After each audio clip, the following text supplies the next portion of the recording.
84, increase PO 2027-21 Davis Tree Farm Forestry Department. 2185, discussion of Montville Township, Medina Township fire contracts. 2186, increase PO 2026-25 Walter Haverfield Law Department. 2187, outfit 2 new 2021 Ford Explorers Police Department. 2188, retro pay for healthcare coverage, probation officers, municipal court. 2189, approve, disapprove draft of the solid waste management plan update. 2190, funds advance request, and 2191, fund transfer request for the parking fund. We have 2181, we have several budget amendments. The first one is 20035, accept a check of 2338 from Odd Fellows. It's just a pass-through. We need to appropriate it. Any questions? Move to approve. Second. All in favor? Aye. All opposed, motion carries. 20026, accept donation for the police department. Another pass-through. Move to approve. Second. Any discussion? All in favor? Aye. Opposed, motion carries. 2032, clear negatives, increase purchase orders for legal services. This is pretty self-explanatory, but it's costs in the law department. Move to approve. Second. Any further discussion? All in favor? Aye. All opposed, motion carries. 20036, appropriate funds for CARES Act 481. This, the CARES Act, we ended up with $809,000. There may be more coming later. We don't know when that's going to be, but this is to appropriate the rest of it so that we will have the money available to spend, and then we'll be talking about what we're going to spend it on here in the next item. Okay. Move to approve. Second. All in favor? Aye. All opposed, motion carries. 20039, accept check number 21791 from Alternatives Pass. They're paying part of this. It's in the grants fund. Okay. Move to approve. Second. Any further discussion? All in favor? Aye. All opposed, motion carries. 20034, cover negatives advances for grant projects. Again, pretty self-explanatory. We get these grant projects, so. Okay. Move to approve. Second. Any further discussion? All in favor? Aye. All opposed, motion carries. 2182, discuss uses of COVID-19 CARES funds. Keith? Thank you, Mr. President. I discussed this after Board of Control with Council President Coyne, and I think he's in agreement with this, but this is my proposal. Let me give you the basics here in ballpark numbers. We got about $809,000 in funding from this. We have about 70 spent in payable side, so not payroll, that's paying vendors. And there's another 56,000 that's encumbered but not yet spent. We also have about 191,000 estimated in payroll. We have more than that allocated to it, but some of the things that we allocated to it when we initially started were not able to, so Liz is going through and knocking those out. We think it's going to be about 191. Some of that, however, will be ongoing, so there will be more between now and the end of the period to spend it because some of it's ongoing. But bottom line, we're going to have about $480,000 left available for us to spend. So I know I've talked to some department heads. I've heard a number of ideas from them. You had some information that Kathy attached on what some other cities did and so on. What I think we should do, well, I got to give you the timeline. We were going to have it encumbered by October 28th. They pushed that back. It's November 20th now. And we have to have it spent by December 28th, although there might be some flex in that according to one of the webinars that Lori saw, but we're not sure, so we're checking into that. But we've got to move pretty fast to spend this money. If we don't spend it, we have to return it, so we want to spend it. What I would like to do is to ask all the department heads to give me a list within the next week, basically, of their proposals. We'll talk to department heads individually about things that, do they qualify or don't they? And we'll go through these, come up with a list of things that they'd like to do. And we'll need to know on that list if those things can be done incrementally. Because some of these things are a project that you might have, it's $50,000, you either do it or you don't, where something else might be, like Nino and I have talked about touchless toilets, and I think $800 a piece is what we're looking at for those. That's incremental in increments of $800. I mean, we can decide how many toilets we want to do up to however many we have. And then 2 weeks from now, when we come back to the next finance meeting, and we're going to need to allot enough time to do this, But we will have that list. I'll put the list together based on what the department heads give me, and then council can go through that list with input from the administration, obviously, and determine which of those things you think are the highest priority items to use this money until we're done with the $480,000, and then we say, okay, that's it. Then we got to get purchase orders out right away, because the purchase orders have to be gone before November, and we have to spend the money by December, so we're going to have the work done quickly. But that's how, I mean, that's, I guess, what I'm thinking is the way to come up with the allocation, because a lot of people have been asking, well, who's going to decide? I mean, ultimately, it's council's decision who gets what shares of this.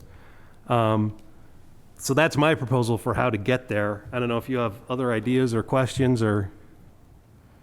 I assume it's all the city, and Cindy's here too. The courts would participate in whatever they Yep, have. they're eligible for it too, sure. All right. We've already spoken, Nina's already spoken to me about upgrading the restrooms, water fountains, Okay. So, yeah, we would just put everybody's on the sheet that we give back to you. So we'll come back to you with what's going to be, and that's why I say you might need a lot extra time for this, because you're going to have a rather expansive list of projects that I think are going to add up to well over the $480,000. Let me ask you the question. I mean, do you want to ask the department heads to, I mean, what is the parameters of the list? Is it like, give me 5 items, give me 10? Because if all the department heads, you're already up to like 100 items. I mean, I guess it all depends on the cost of those items, but I think to give guidance to the department heads, they should know, Well, I give me your think, top 10 things, or, I think we should ask the department heads for their prioritization. You understand what I mean? So you well, how come, many though, I guess is the question. Because one, I guess, I don't want a department head trying to go through 50 items. I mean, because it's unlikely that we're going to give one department head 50 items. So my only question is, and I don't know what council thinks or the department heads think, but maybe limit it to your top 10, because I'm sure the top of each department would be important. The 10th item on somebody's list is probably not as important, right? I- If I may, remember we did the capital list from all the department heads? Right. We did like 5, or between 5 and 10, and then the council got together and so we.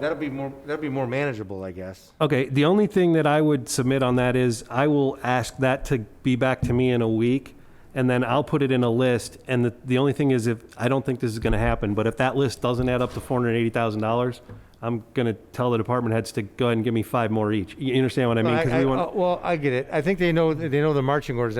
Ed says we got no problem there. Yeah. I mean, I want to make sure that we get everything on there that we want to cover. But I understand you don't want to be inundated with it. You don't want me to come back to you with a 100-page list of stuff for you to sort through. So I understand that too. Right. Does anybody got any questions on that? Go ahead. No, he says a good plan. Okay, thank you. We'll Does email it. labor to, like, say, change the valves on the toilets, for example, is labor included in this? Yeah, they are paying payroll, but there's limitations on what they'll pay it for. And we're going, because we've, we started coding time early on. We told people to code time spent cleaning workstations. I mean, this is a COVID-related expense. So if we're changing out toilets, I'm 90% confident that's going to be covered. But we're probably not going to do that. We'd probably hire Don American to do it anyway. Contracted out as Okay, so then But- that leaves the question, if we have to have this spent by December, are we going to be able to get the contracts let and get the people in to do that? we'll do what we can on that, we talked about that. As long, Yeah, Keith brought that up as a number. Maybe we only could do, there's 100 of them, maybe we only could do 25. So we just do 25. well, and the other thing, I mean, we might have to be a little creative too, because if you go over the number where you've got to bid it, then there's no way we can get it done. Because if we have to follow the state bid requirements, but if you split it into 2 contracts and hire 2 different plumbers, you understand what I mean? If Yeah, you're at been twice that number, you can split it into 2 contracts, hire 2 plumbers, and Board of Control awards the contracts. That's a heck of a lot quicker, because if we have to go through the bid process, then we've got to advertise in the paper, wait a few weeks, have a bid open, and it'll never get done. Right, okay. So we'll have to do things, I mean, like that to make sure we can spend it, because, I mean, we don't want to send this money back. We want to, use it for things that are advantageous for the city. Any other questions? No, the only other thing I know, I had talked to the mayor a little bit, and we've been working with Union Square and their apartment complex, just some Wi-Fi hotspots, and I did see that was on the list. So I just want to make sure we get that in there.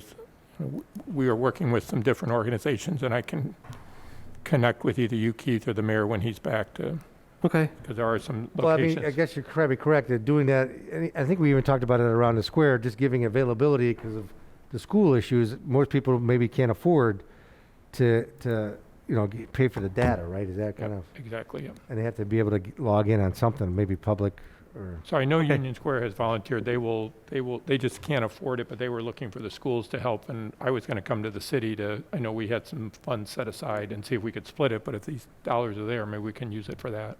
That Okay. has been one of the biggest complaints in Ward 1. When I spoke with them last Wednesday, is that their children can't get access.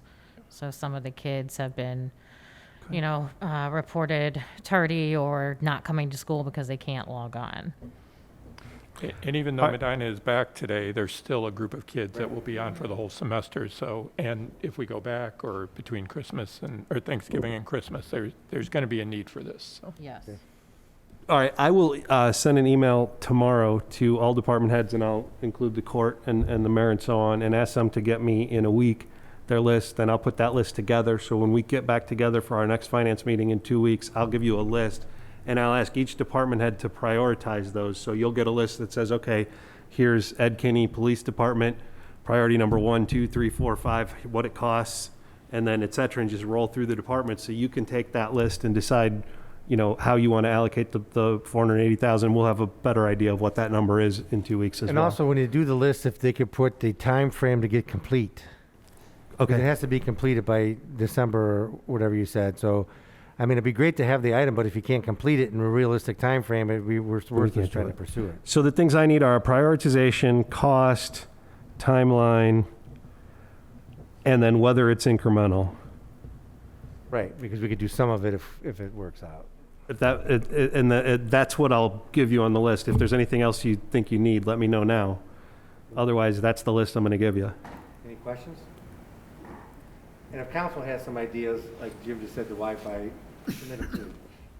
Just to have, I do have a random question. Are we live on Facebook right now or not until city council? Okay. I try to monitor the comments up here, so I'm like, it's not there. Okay. You're on it. It's the rainstorm, believe it or not. Okay, any other questions on this? Okay, Thank you. okay, thank you. All right, so next one is 2183, then and now for Ohio Alcohol Monitoring Systems Municipal Court. Cindy? Hi, what this is Ohio Alcohol Monitoring System had a new billing clerk who started about September, and then we lost Mary Rose at the same time, so it was kind of a catch-22. All the invoices were going to her old email. So we got together with the new billing clerk, kind of cleaned up the 2019 invoices, made sure that they were our probationers, and this is kind of what's left over. So we just want to get them paid and have a clear invoice. Okay, any other questions? Move to approve with the emergency clause. All in favor? Aye. Opposed, motion carries. 2184, increase PO 2020-721 Davis Tree Farm Forestry Department. Jansen? Thank you, Mr. President. This is to increase our previous PO that has about $6,000 left on it, not to exceed $20,000, so we can purchase trees for our fall tree planting project. Take questions? Move to approve. All in favor? Aye. Opposed, motion carries. 2185, discussion of Montville Township, Medina Township fire contracts. Chief Painter? Thank you, Mr. President. As you know, we provide fire protection for Montville and Medina Township, and both contracts are coming to an end this December. And at the request of Medina Township, we probably would have started discussing it right about now, but we started a good month and a half or so ago, and they had some concerns, so the mayor set up a long-term planning committee, consisted of the mayor, trustees from each community, Councilman Simpson, myself, Chief Grice from Montville, and actually Jim Mattis from the hospital, because there was concerns or questions about taking over EMS and that, so we had him involved in it. And we probably had 6 or 7 meetings, had a lot of discussed options. Montville and the city seemed to be arm in arm and where we were heading, what we needed, but the township had a lot of new ideas, and different ideas seemed like every meeting. So the mayor finally decided, hey, we'll quote it the way it is, and then we'll do a 24/7 engine, and if you want something else, let us know, and we haven't really heard much back. And currently we staff Monday through Friday, 8 a.m. till midnight, and that's their peak volume time. We have more activities during the day, and then just a call volume. There's not a whole lot at night and weekends. So that 24/7 engine would put 4 guys on between midnight and 8 during the weekdays, and then 24 hours on Saturday and Sunday. The other big change that came to it that they tentatively agreed to was we decided instead of a flat rate like they're getting, and we're going to do like LST, which was done for years, and divide it by call volume. And everyone at the meeting seemed to be agreeable, and that's what you'll see has draft only on that sheet. But the current staffing, we took our operating budget of $1,182,000 and broke it out by 2019's calls. That was the last full year we had. And these are the numbers. To the right is the expanded staffing nights and weekends that come out to just over 440,000. That's the percentages. And then the second column on the left is the total of them too, what it would cost each community. Again, we've always not really looked so much at like night shifts. We've only had 19, we only had 17 fire-related calls for the whole time. Some of them were smoke complaints. We only had like 80 for the whole year, and a lot of them were odor complaints, so we've never really pushed having a night shift on. It's just, there's not to make call volumes. We've never had any major events, knock on wood. But we've always tried to provide the best protection to the most people during the peak hours. As you're aware, we got a letter, well, we got it on the 10th of September, wanting a formal proposal. I did send a copy of this to Medina Township. Twice I've called them on the 14th and 15th asking for more specifics. We have nothing. The last meeting, even some of the residents said, hey, why more specifics here? And they haven't given us any. Concerns me is then on September 9th, the day before we even got the letter, one of their trustees was up at Brunswick Hills giving them a full spiel of what they wanted and what they expected. It's just not a level playing field, so I guess my recommendation at this point is maybe we just wait a couple meetings. I believe they're going to make some kind of decision this Thursday on it, and I don't think it's a matter of safety and providing service. It's kind of a control issue for them. So we may be out of the hunt after Thursday, and I've already reached out to Montville. They're on board. If you want to go to 24/7 engine, they'll work with us, whatever we want, and we could just shift our assets around. But I don't want to waste everyone's time here.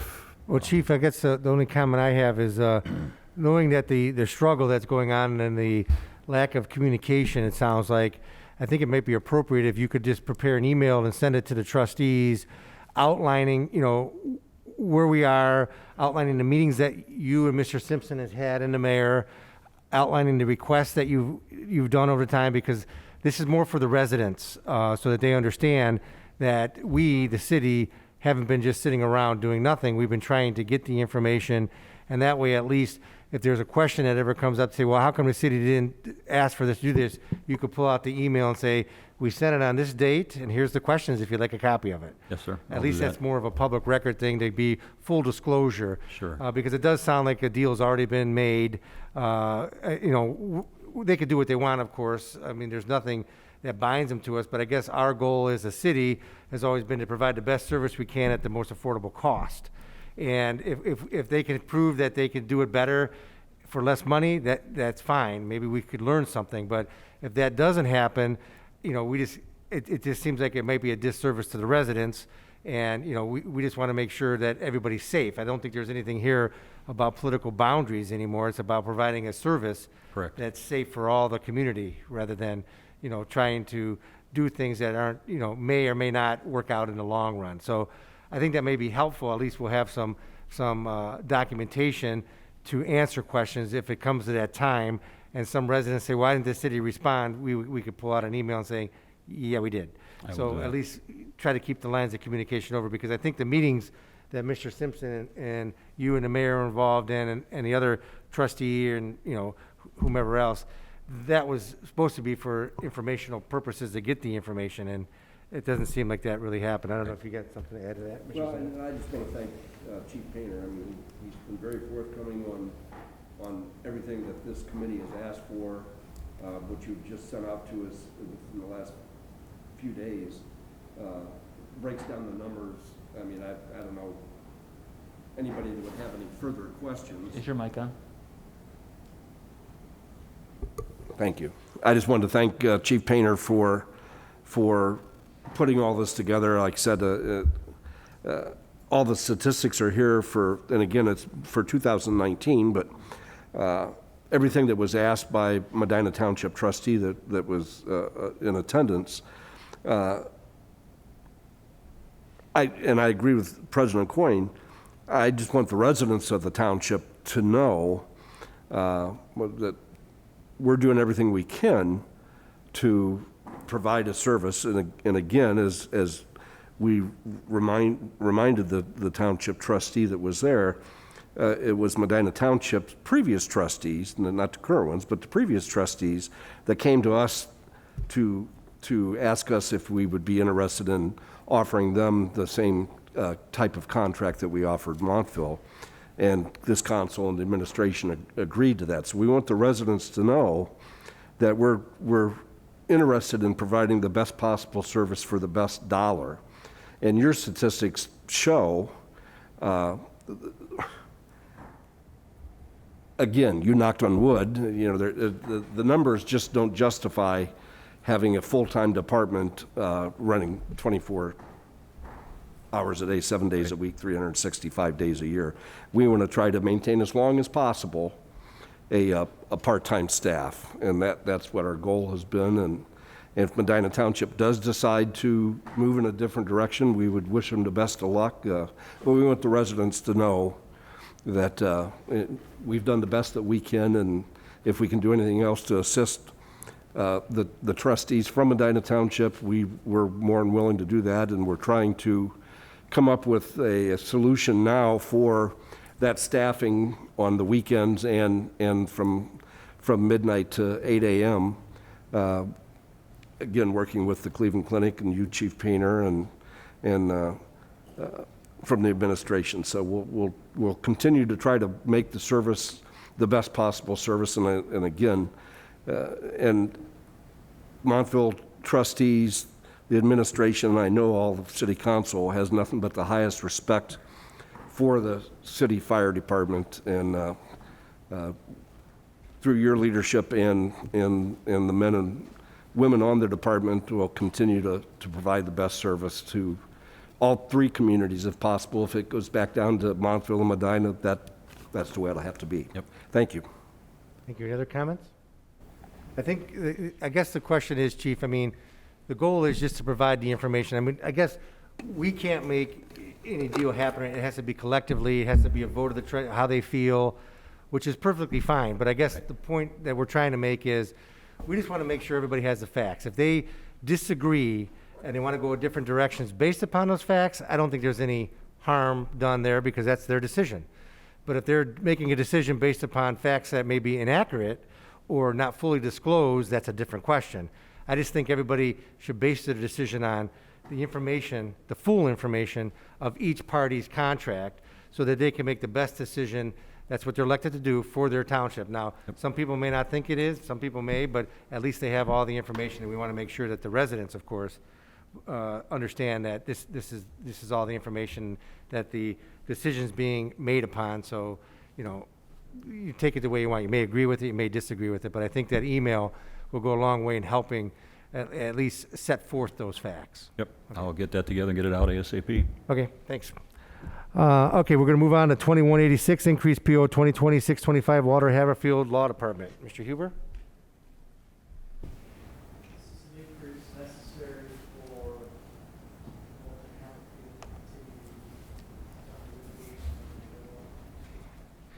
Questions? Move to approve with the emergency clause. Second, including the emergency clause? All in favor? Aye. All opposed? Motion carries. 2187, outfit two new 2021 Ford Explorers for the police department. Chief? Thank you, Mr. President. This is to upfit the two vehicles that were authorized for purchase. Do you use some of the old equipment off the older vehicles that you can salvage, or I think you do? We do everything we can. The issue that we're having with these vehicles is the same that we had with the 2020s. It's a new design, so a lot of the equipment from the 2019 and prior don't fit in the new 2020s and 2021s. Questions? Move to approve. Second? All in favor? Aye. Opposed? Motion carries. 2188, retro pay healthcare coverage probation officers, Muni Court. This is for both of our probation officers that are paid through the J-RIG grant and the CCA grant. Their increases don't start until July 1st. That's when the grant takes effect. Instead of, everybody usually goes January of the beginning of year, they go July. So this is just approval to pay them retro.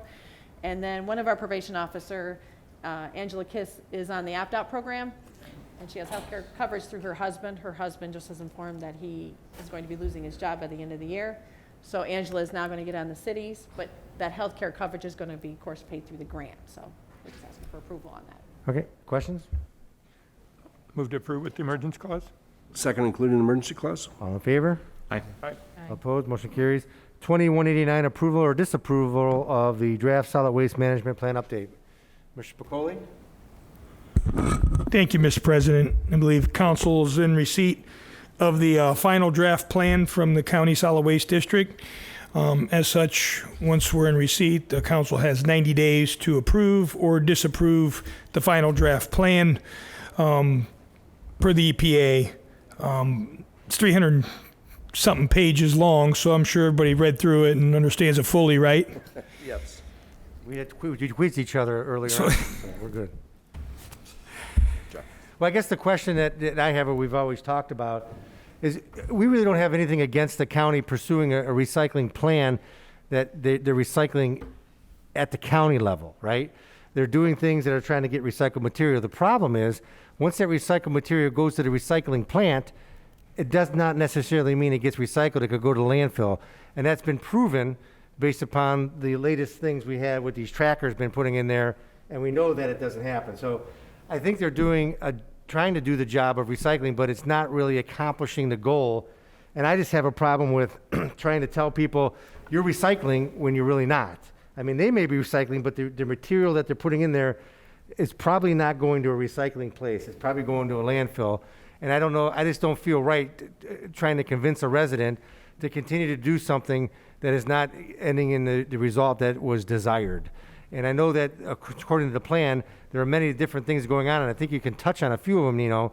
I mean, we're going back up to a $59 tipping rate. We got other charges that are being incurred, and it doesn't seem like the solution of the ultimate, not what the county says they're recycling, but coming through the private individual or the private companies who actually have the recycling plants and actually recycling that material that's being delivered to those plants.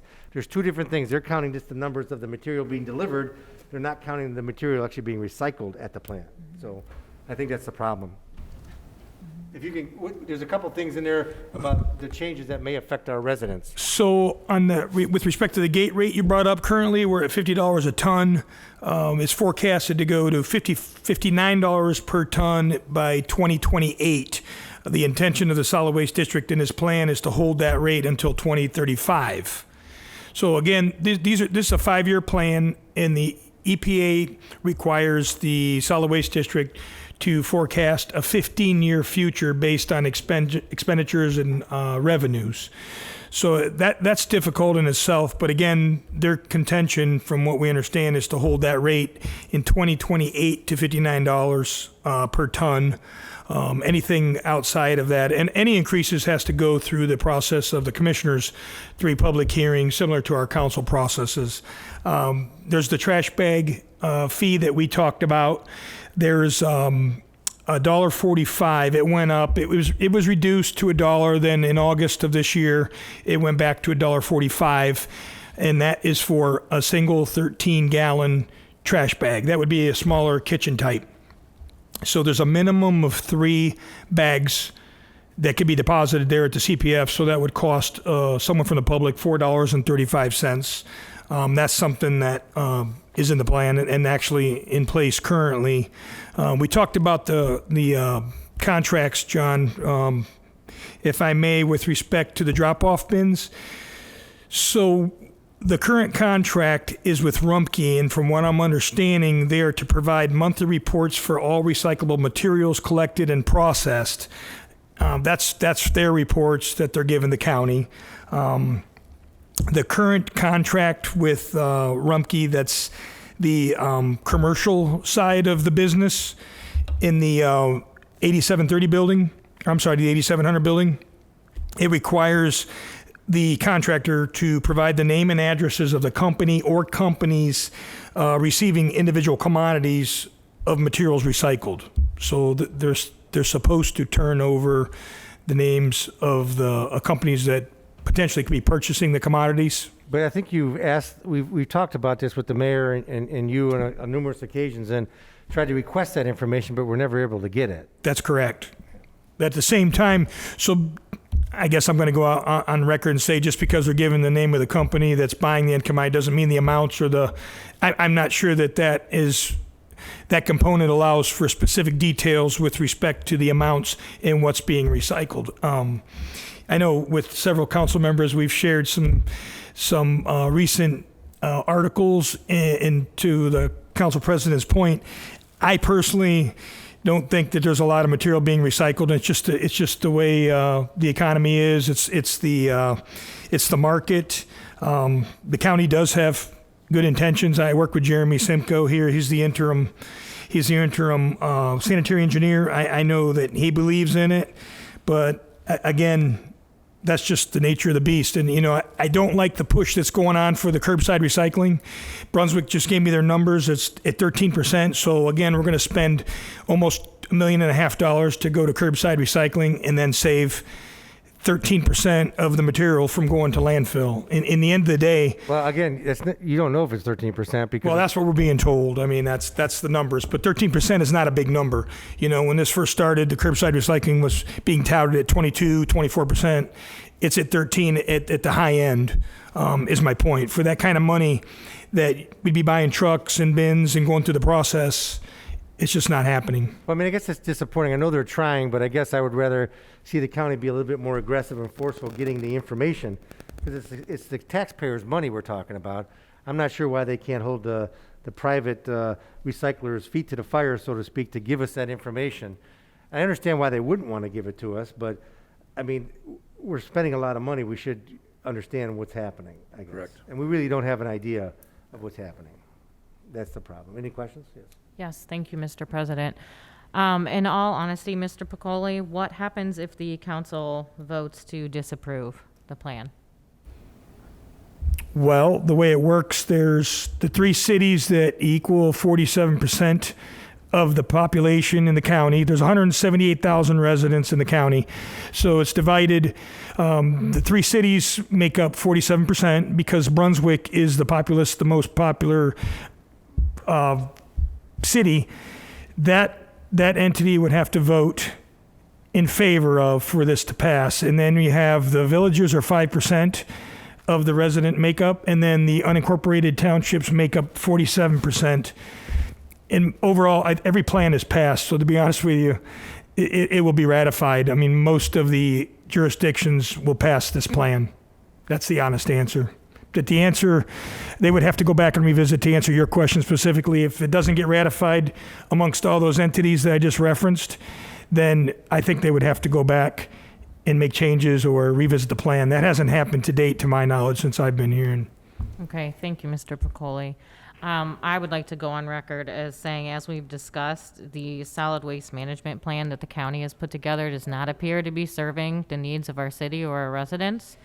I feel Mr. Piccoli has done a fantastic job doing our trash, and they go above and beyond. But as far as the county plan, at this time, I don't feel that it is suiting our needs. Anybody else?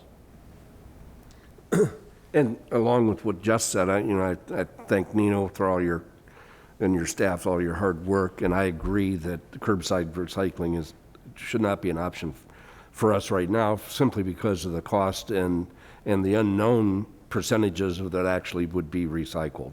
And you mentioned, Mr. Piccoli, that the market just isn't utilizing recyclable materials. Not all, but most recyclable materials. And as we've discussed several times, that the country of China used to be the biggest purchaser of everybody's recyclables, and because of the economy, not only here but there, they've stopped doing that. So the goal, everybody would love to have recyclables being done, but it's just not happening. So thank you. Now, the only thing I was going to ask is we've had a lot of conversation about why curbside will not work in the city, but could we put a mailer together for the water bills and explain that? Because that is still the question I get is why can't we do this? Why can't we make this work? And obviously people aren't reading it in the paper or necessarily hearing us when we talk about it here. I thought maybe we could put that information together and put it in a That may mail. be a good idea. I think people are getting a misunderstanding. I Right. think they think that since they're recycling at the curb, it's happening.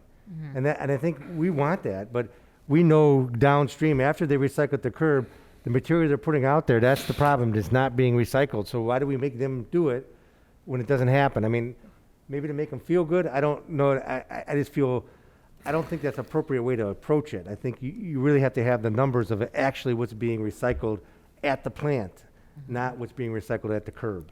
So if I may expound on that for a quick second, thanks, Jim, for bringing that up. So at the same time, if we were to start a curbside program based on the numbers that we provided, between 10 and 13% curbside single stream recycling, that would be about 1,800 tons that we'd pull out of the mainstream. So you look at $50 gate rate, you're looking at $92,000. So the city would save, if the folks participated and we got the 13%, $100,000 at a cost of running, and that's where it becomes cost prohibitive. So it's not that it won't work, it's this is not effective. So we'd be putting out dual trucks, multiple routes, and then how much of that 1,800 tons is contaminated? Well, you hit it on the head. It's going to cost where more we're to do at. it, but I don't think the residents would care paying more money to recycle. They just want to know that it's being recycled. I think anybody in the city would pay a little extra if they knew it was being recycled, not the fact that, well, put it there, you think it's being recycled, but it's not. So I think we're all on the same page here. It's just a little disappointing. I don't know how we can't do anything about it, but I think the county could force the ultimate contract vendor to prove that the material they're getting and what percentage of that's being recycled, that of the recyclable material that's being dropped off. Because that's the disconnect that we have. Correct. We just don't have that information, and it's very tough for us to support something when it's not fully vetted out, and nor has it been, because I don't think the end recyclable company wants to give us those numbers. I don't know why, because it's government money. They should give us that information. I can definitely send out a mailer with the water bills. Who's writing it? I think between the administration and council, we can put something together. And Okay. I mean, we'll mark it as a reserve for future. I don't know how familiar you are with this, but if we put two stuffers in the same month, it costs us extra postage. As long as we do just one at a time, it doesn't. So we always try to avoid that. Well, I think we could probably work it out. Just Yeah. one. Since this isn't really a 911, I mean, it's just general information. If there's another one, we just hold it for a month. It'd be generally how we do Yeah, that. that's fine. I just think once we approve or disapprove this, it's going to be, people are going to be talking about it and asking Sure. that question. So it's a good chance to educate the public. Well, that's the question. Do we want to go ahead and move on tonight, or do you want to wait another couple of weeks to get some more information? I mean, I don't know if there's more information to get, but to prepare the letter so it goes out on our vote. Sure. Yeah, we can wait. Well, I got a question. It says on here, if this plan is not ratified, the director of the Ohio EPA is required by state statute to prepare a solid waste plan for the district and order the district to implement the state's plan. Do we have any idea what the state's plan would be? wait, ask that again. Where are you reading that from? Right off the From their website? Michael Medina County website, or the flyers that are inside of here in the packet that I got. So the state's plan is that, I think that's the 25%, and that's what has to be achieved. The metric is 25% of recycling, and I believe that's the minimum. So that would have to come in place.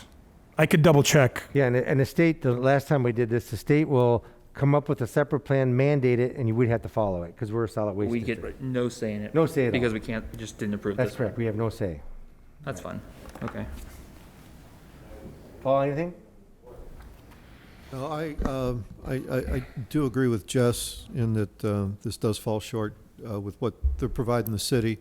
And I understand the costs involved with the curbside recycling, so I would vote no if we had to vote tonight. Well, I think the last time we did this, we voted no, and I think it was for similar reasons. But now that it's becoming more clear of what's happening to the recyclable materials, it just becomes more disappointing. And it's hard to support something when it's not happening. I think that's the difficulty that it appears that we would have on that. But let's try to get a letter together, and in the next finance meeting, I guess we could pass it so it gets done within the 90 days or address it. Maybe not pass it or not pass it, but Mr. President, talk about it. if I recall correctly, this is all based off of a law that was passed in 89 or 92. Why don't we push our legislatures to look at that law and revamp it? Because obviously it's causing more problems than it's solving.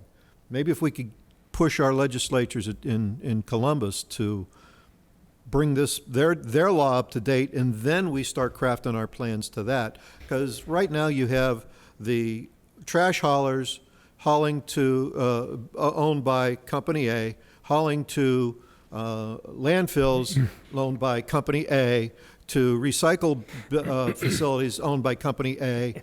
All right, maybe we need to have our law looked at and have some of that changed so maybe we can achieve the ultimate goal here in the recycling. Maybe we're beating the wrong horse. Okay? Could be, yeah. Just a thought. Could be. Any other questions? All right, thanks, Nino. Thanks for your update. 2190 fund advance request. These are advances to cover mostly grant projects, and we hope to be reimbursed when we get the grants. Move to approve? Second. Any other questions? All in favor? Aye. Opposed? Motion carries. And finally, 2191 fund transfer parking fund. This is budgeted. The parking fund does not have sufficient revenue to cover its costs, so we budget an annual transfer. This is $60,000 to cover the expenditures of the parking fund. Questions? Move to approve? Second. All in favor? Aye. Opposed? Motion carries. Anything else to come before finance? All right, the meeting is adjourned.